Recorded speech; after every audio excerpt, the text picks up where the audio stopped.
Kapatid ni Julia Barreto na si Claudia, pinatatanggal na ang apelyido ng amang si Dennis Padilla.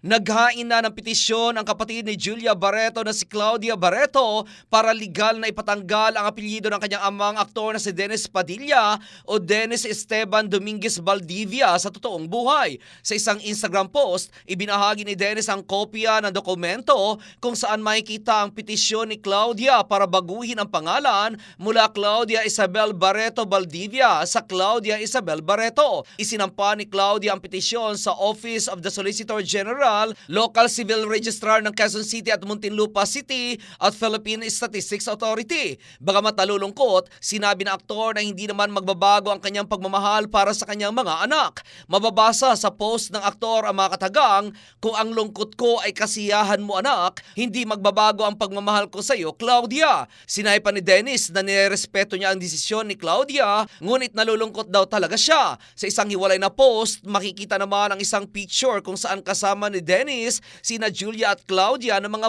bata pa. Nilagyan niya naman ito ng caption na, "If my sadness will bring joy to you, my children, my heart is full. Same love, same hope." Naniniwala naman ang mga netizen na ang hakbang ni Claudia na tanggalin na ang apelyido ng kanyang ama ay nag-ugat na maglabas ng sama ng loob si Dennis pagkatapos ng kasal ni Claudia kay Basti Lorenzo noong April 2025, kung saan sinabi ng aktor na hindi siya trinato bilang ama sa nasabing kasalan, bagkos ay isa lamang sa mga bisita. Kung matatandaan, sinubukan na rin ipatanggal ng kapatid ni Claudia na si Julia Barreto ang apelyido ni Dennis noong 2014, ngunit binawi niya rin ito. Samantala, hati naman ang opinyon ng mga netizen sa naturang panibagong issue sa pamilya ni Dennis Padilla. At iyan aking balita, ako si Attorney and you are watching The News Watch.